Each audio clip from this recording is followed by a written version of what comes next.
Hello, podcast fam. I am thrilled to share some exciting news. My book, So Grow Lead, is officially live on Amazon. This book is more than just my story of starting a nonprofit and building a peanut butter factory in Malawi. So trust me, the ups and downs of that journey are worth the read.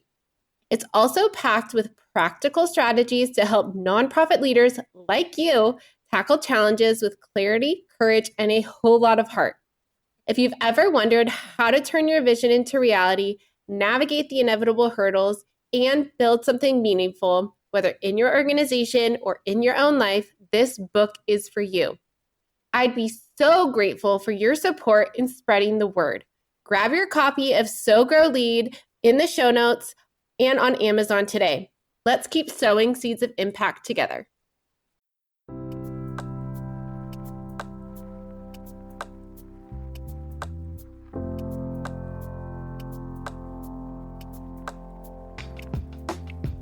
Welcome to the Lead with Heart podcast, which is dedicated to nonprofit leaders who are passionate about making a difference. I'm your host, Haley Cooper, and I'm thrilled to have you join us on a journey of growth, inspiration, and transformation. At Lead with Heart, we believe that leading with heart means embracing empathy, compassion, and authenticity in every aspect of our work. It's about putting people first, fostering genuine connections, and creating a positive impact that goes beyond numbers and metrics. In the nonprofit world, it can often feel like we're carrying the weight of the world on our shoulders. The challenges are immense and the road can be lonely. But here, you're not alone. This podcast is a community where we support each other, share our stories, and learn together. Each episode will dive into personal and professional development topics tailored specifically for nonprofit leaders. From innovative fundraising strategies and effective team management to self-care practices and leadership insights, we're here to provide you with practical strategies that you can apply to your life and work. My goal is to empower you, elevate your leadership, and engage your heart in all that you do. I want to help you navigate the unique challenges of the nonprofit sector with confidence and resilience, so you can continue to create meaningful change in the world. So whether you're driving to a meeting, taking a break, or winding down for the day, tune in and join us on this journey. Together we'll discover what it truly means to lead with heart. Thank you for being here. Let's dive in. Hello, welcome back to the Lead with Heart podcast. This is your host, Haley Cooper, and I am very excited to have Tracy Hoth on the podcast. She has over 17 years of experience turning chaos into order, and the last 5 years helping coaches and online business owners see firsthand how clutter, both digital and physical, holds us back from growth. Today, I'm thrilled to welcome her because she knows exactly how to simplify the overwhelm and bring clarity to where it feels impossible. Together, we're going to dive deep into practical systems that can transform how you run your business or nonprofit, from digital file organization to structuring your workflow for the biggest return on investment. Get ready to take notes because I know this episode is going to be full of goodness. Welcome to the podcast, Tracy. Oh, Haley, thanks for having me. I can't wait to dive into this. Well, let's start by getting to know you a little bit more. Can you tell us a little bit more about your background and how you got to where you are today?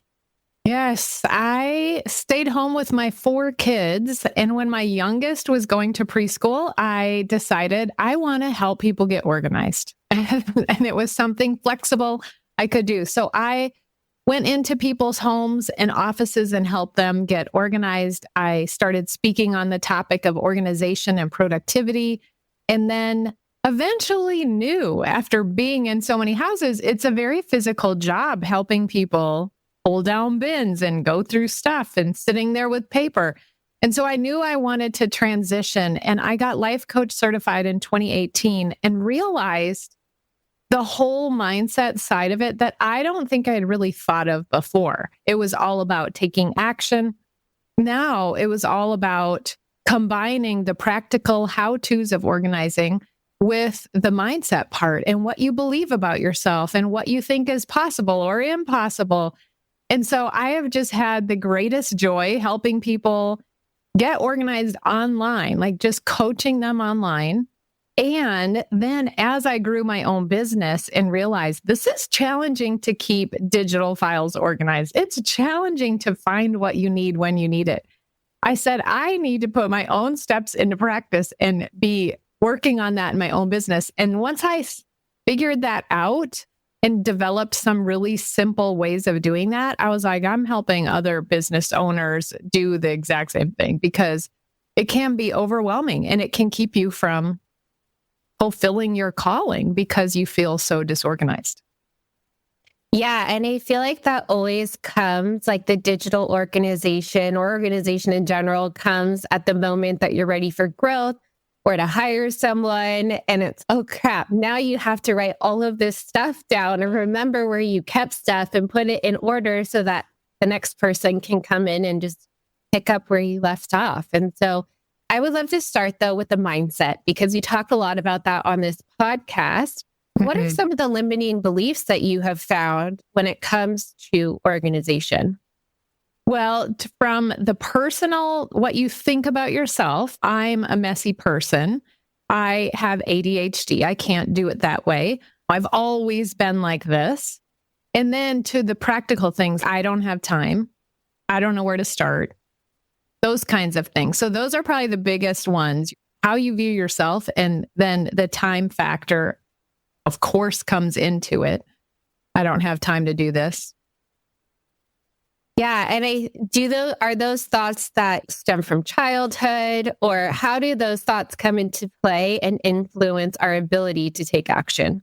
Well, yeah, when you look at what you've thought about yourself your whole life, and I had a client who said she remembers having a messy room, and that in itself has kept her from believing that she's worthy of having an organized home.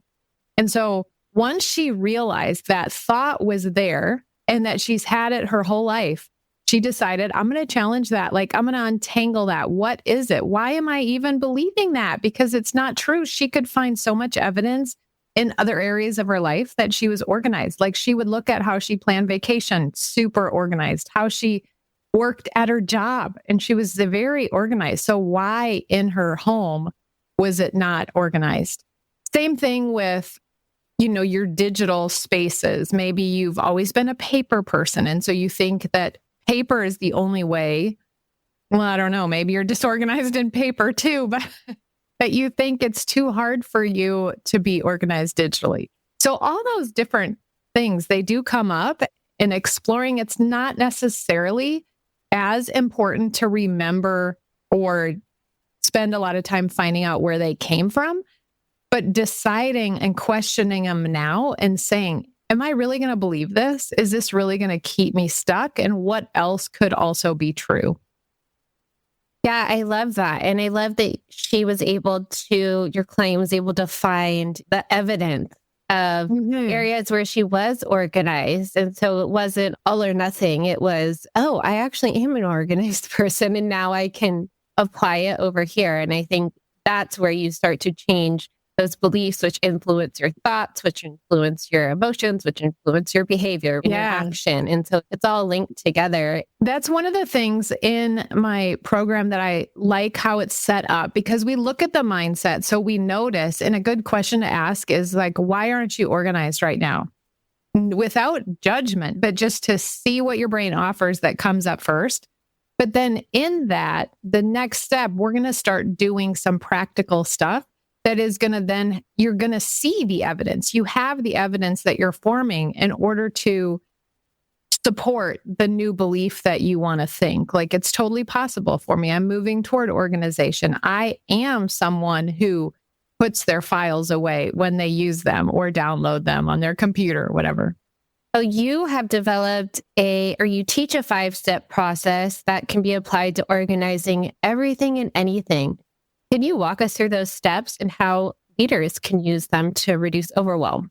Oh, yes. Okay. My 5 steps spell the word space. And the first step to organizing is always to sort.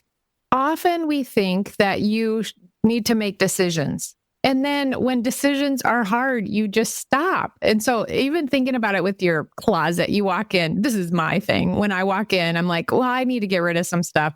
And if I do it like that, I look at something, I think, well, I might want to keep that. And I turn around and walk off and never get anything done.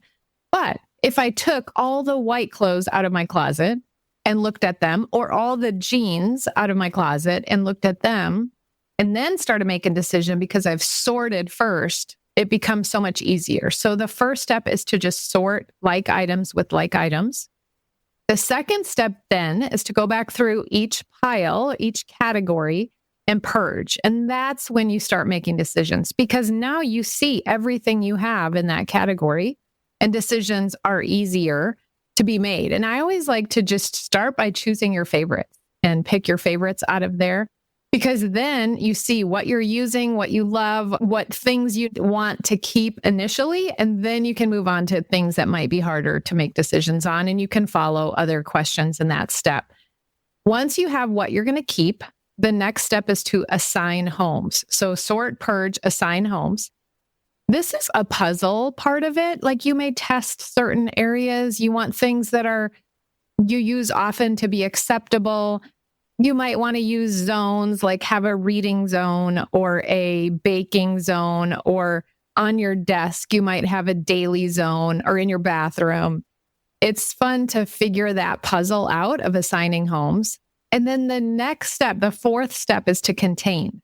And this is where you use the fun containers. And this is where a lot of people make the mistake, is they think that first. They go into Target, or they see cute containers, or they go buy a new planner. So don't ever do that step. Don't start with products or pieces of furniture or whatever it is.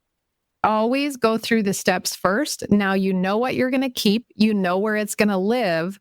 Will it be helpful to have a container or a divider or something to help it stay organized? And shop your house first, or shop what you're using. You probably have 14 notebooks in your office. Shop that first before you go buy something new. And then the last step is to energize. And this is so fun because you're looking at your organization and you want to be energized by that. You want to ensure that you maintain that.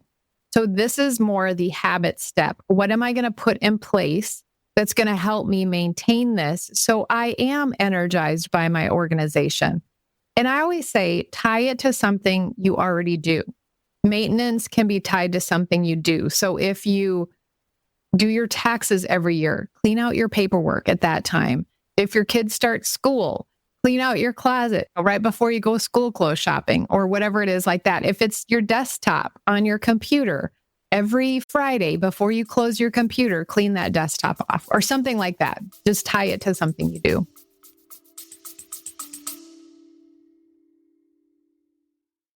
Imagine a fundraising partner that not only helps you raise more money, but also supports you in retaining your donors.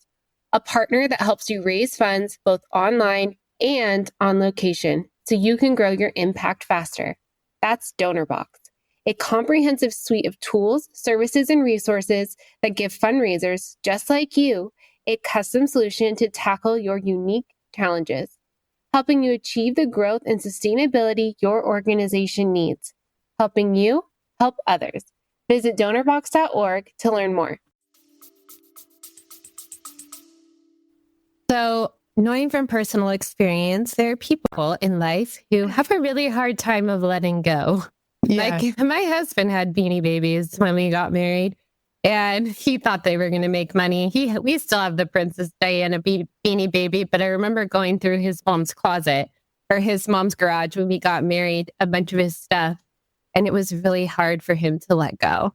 And I know there are people like that. We have all seen the Marie Does This Bring Me Joy show. Like, for someone who has a hard time letting go and thinking, like, walking into the closet and being like, I haven't worn this in 5 years, but maybe I'll wear it this week. And then like making a point of wearing it so that you can keep it, right? For those people, how do you coach them to really, like, what is the block there? And then how do you coach those people to let go? Well, the first thing I would say is to look forward. Before you even start organizing anything, look forward and think about, who am I in 6 months from now, in a year from now? What am I doing? What activities do I have? What does my space look like? So that you know in advance what you're working toward. If you want to have 47 boxes lining the garage, totally fine, but decide that's who you're going to be ahead of time. Or if you want to have open, empty space in this area, then you decide that. Or if you're someone who wants to be more minimalistic in your closet, you can even decide as specific as I'm going to have 5 pairs of jeans. I'm going to have, whatever, 14 shirts, that kind of thing. So then when you get back to the decision-making process, you're like, okay, I'm going to run this through the filter.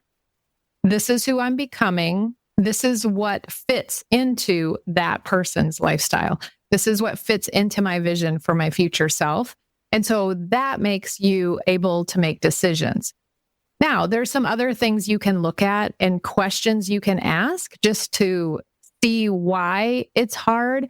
Maybe you're not trusting that you're going to have everything you need when you need it. So that becomes, we can bring that into it. One of the thoughts I love is I trust that I'll have everything I need when I need it. So I don't have to hold back. The other thing, and we were laughing about this in my group recently, is thinking about the possession that you're holding onto. And this is goofy, but thinking about it like as a life.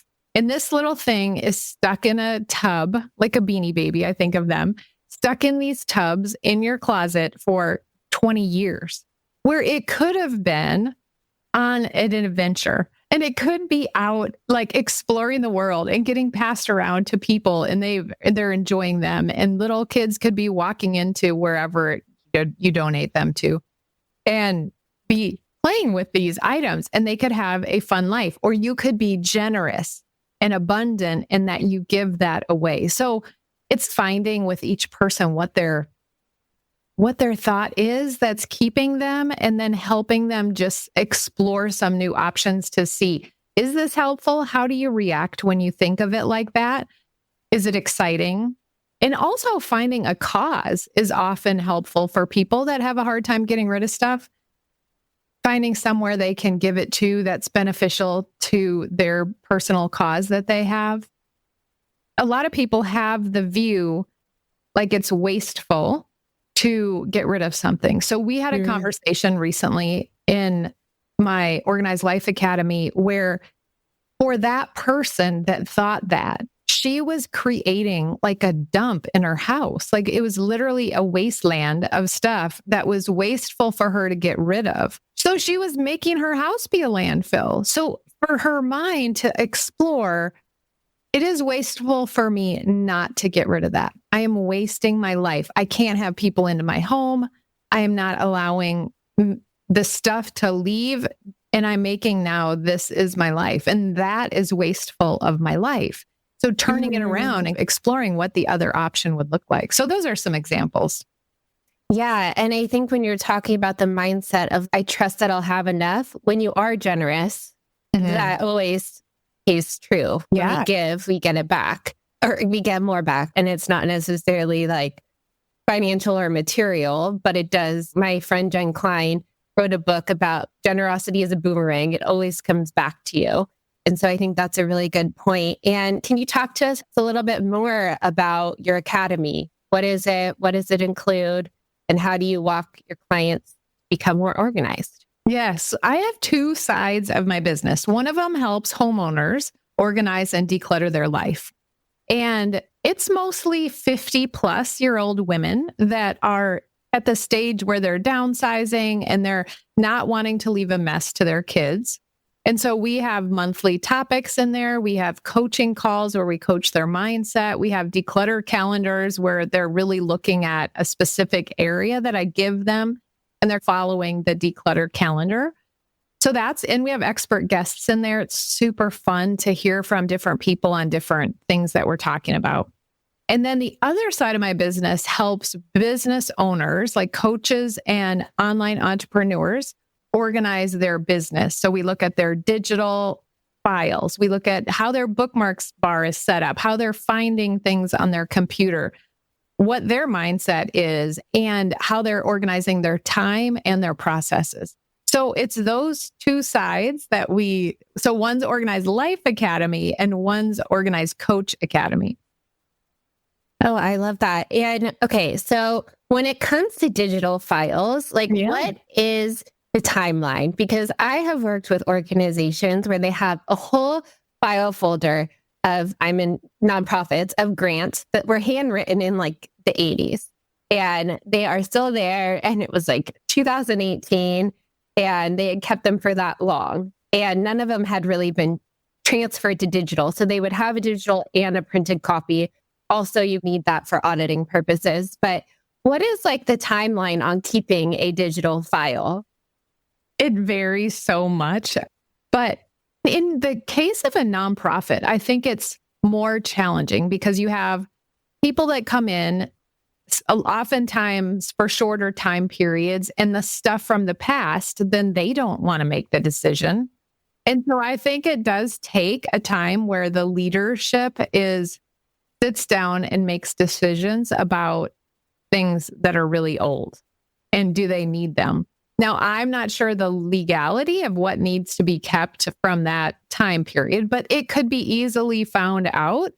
But then the people that are in the decision-making process or positions, they need to be the ones that are together that make those decisions. And so oftentimes I think of it like when I would organize for someone that had a full-time career, they were busy, they didn't have time to sit with me and do it. One of the things that we did was I would just sort everything out. And then I would take them, walk down the lines of the stuff, and they could make the decisions. So that would be helpful, like in a group or on a board, if one or two people laid everything out, it had a list of things. And then the leadership or the people that are in could make the decisions on it, would then walk through, and you could get it done really quickly, like walking through and making those decisions. Is that helpful having been in there? Okay. Mm-hmm. Yeah. And like we said before, so many leaders I talk to put off organizing because they believe they'll get to it when they have more time, or suddenly they're like, oh, we need a succession plan. And now I have to get all of my files in order before I move on to the next thing. So how do you encourage people to break that cycle and take action now? Yes, it's so common. I'm going to do it later. It's an easy thing to push off until you get to the point where you're the bottleneck or it has to be done, and then you're scrambling. So I like to think of organizing like a project. And so you think of Q1 or Q2, whichever, but you choose a quarter, you're going to work on the project of getting it organized, just like you would any other project. And you set a start time and an end time. You look at your calendar, you block time off. So that's the first step of that. But then also to realize if you just did a little bit each day or each week, even, you're going to move forward on it. But a lot of times we just haven't mapped out the project. And so just note that the steps to organizing can be used for mapping out a project. They can be used when you're in overwhelm. You just use the things, you sort all the things from your head, all the things for that project that have to be done. You put them into categories, you purge them. And I like to purge when it comes to tasks, things you're going to do, things you're going to delete, things you're going to delegate, and things you're going to delay. So as you're looking at the to-dos, you can think of, okay, can I do this? Am I going to delegate it? Can I delay it till next month and we'll reevaluate? So looking at that, and then you assign homes on your calendar. So same steps that work for organizing a project or organizing the overwhelm of your mind. Yeah. And I think that's so important when it comes to do's, I think we talked about this online. Like a lot of people like to be busy and look like they're doing a lot of stuff. And it's not always productive or efficient. And so thinking of things that need to be done right now, things that you can delegate, which I know is really hard to do, to let go, and things that you can delay that aren't necessarily important can help you become more organized and take back your time. Mm-hmm. And a lot of times in our mind, it becomes this huge project. And then when you actually break it down and take the time to make a map or a plan for it, it's not as big as you thought. It won't take as long as you thought, but we've built it up to be so hard. Or maybe we lack the skills. I always look at where you're at now and where you want to go and what is missing. What are the obstacles that you have to get over? A lot of times they're a skill. Maybe it's an asset, like I don't have a certain form I need or a certain system I need, or it's a mindset thing. And so those three things will help you get to your after. It's totally possible, but we've made it into this, it's too much, I don't have time kind of thing. Yeah, and then it gives us that like procrastination freeze where we're like, we're not even going to start. You've developed systems that boil digital organization down to just 5 file folders. And that really sounds almost too good to be true, knowing how many files that I've worked with within a Google Drive. Can you share what those are and why they're so effective? Yes. Okay. So this will be interesting for you to hear them and think, will this work for a nonprofit? I like thinking of the 5 folders. So when you're on your computer, if it's a home computer, like if it's your work, you can have your own computer. You have home and business. And so in your mind, something comes into your computer. Is it personal or is it business? And then in business, there's the 5 file folders. The first one is operations, anything behind the scenes that you have to use to run this business or nonprofit.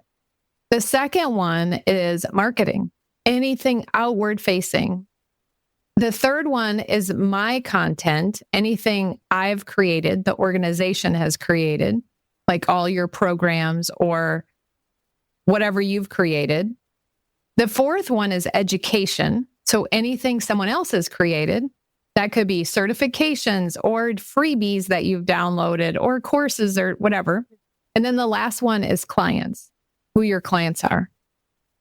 So when you download something onto your computer, now instead of having 50 places it could go, your brain is like, nope, 1, home or business. And then once you get in business, there's 5. And once you practice that, I literally use those 5 files in my email system along the sidebar. And I use them in my Canva, which is like a graphics design thing. I use them in there. I use them everywhere I can. So now my brain is just, it doesn't have to work so hard. It just picks one of those 5 places. And then you get really good at organizing your stuff. Yeah, and I think that totally applies to nonprofits. Yeah. Besides like finances, that could go under operations. Yeah, that would totally go under operations. Marketing and fundraising. Your clients could be the people you serve or the donors. So I definitely think that like really narrows it down and makes it simple. And when it comes to digital files, like how you store them, the process, is that as simple as an SOP?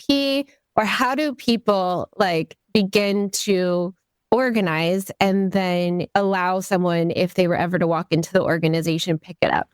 Yeah. So I always like to start with the one place that all the digital files are going to live, your home, hub, whatever you want to call it. And so if that's like in a cloud storage, then everyone knows now that is the one place that it's going to be. And then if you have those 5 files, then everyone knows that's how the 5 file structure is.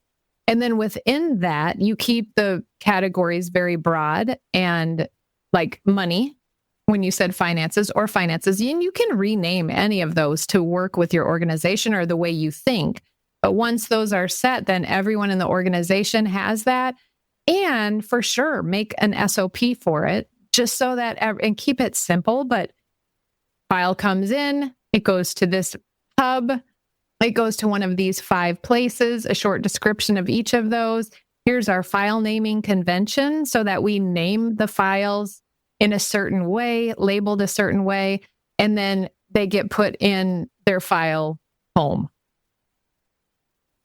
Yeah, that makes sense. And okay, let's say someone has finally gotten organized. They followed the steps. The challenge becomes keeping it that way. So what are your best tips for sustaining these systems so they stick for the long term? Yeah, I would say tie it to something you do already. And as I talk to people about this and think about what are they doing already, it's so interesting because they all come up with something that they do. Maybe it's sending an email out every week or a meeting that you have, like the board has or something. If it's then that you clean it up, it's like when you have a house cleaner come, like everybody cleans up right before that. So it's a system that you've put in place or tied to that makes you do the task. So I would just say to try to find something that you do that you would tie it to keep the organization structure in place, and tie it to like quarterly meetings or where you do the next step. You go back through and make sure. I mean, even if it's 30 minutes, you go back through and make sure everything's in its place, that everyone's labeled everything correctly or named the files correctly, and keep it neat by doing it that way. Yeah, I love that. Tying it to something. My house is always cleanest before I go on vacation. Yeah. Because I have company. Like when you have company regularly, exactly same with your organization. Have people in to look at it regularly. It definitely will make you get it cleaned up. Yeah, definitely.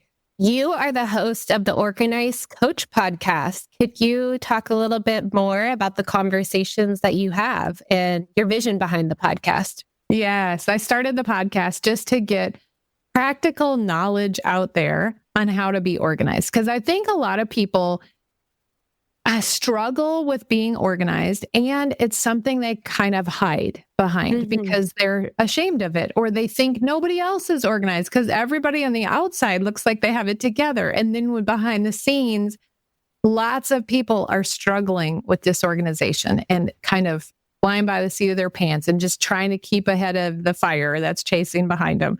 And so I have lots of practical things on the podcast. I have a mix between business related stuff, or owning a coaching business or an online business.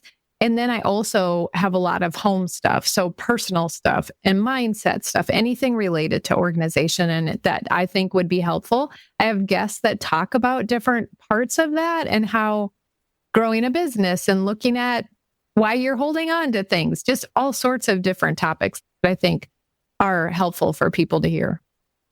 Awesome. We'll make sure to link to that in the show notes, and I'm definitely going to be listening to it on my drive today.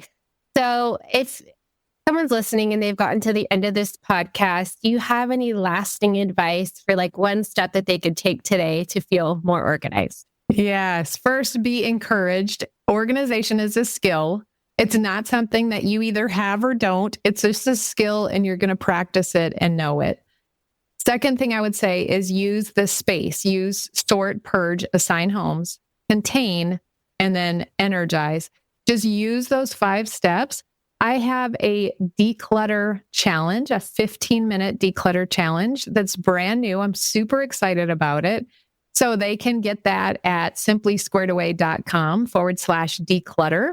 And those steps are in there. Everything's spelled out. There's a couple pictures before and after of people that have done the challenge. And so just try it. I think it takes less time than you think. And also it's going to take you from being stuck to getting started and knowing that it's totally possible. Ooh, I love that. And again, we'll make sure to link to that in this show notes. I highly encourage you to go take that challenge. If people want to learn more about the work that you do, where can they find you? My website is simplysquaredaway.com. And everything that I've talked about is on the website. There's also, for those 5 files, you can get a free class that you can take to learn more about the business side of it. Organizing the 5 files is at simplysquaredaway.com/5 files too. Amazing. Well, thank you so much for being on the podcast. I have truly learned a lot, and I have so enjoyed this conversation. Thanks, Haley, for having me. It's been fun. Hey, before you go, want to watch? Yes, watch the best moments from the Lead with Heart episodes? We're sharing the most powerful highlights and takeaways over on our brand new YouTube channel. Yes, we are on YouTube. Just search for The Savvy Fundraiser on YouTube and hit subscribe so you never miss a moment of insight and inspiration. The link is in the show notes as well. Thanks for listening, and as always, keep leading with heart.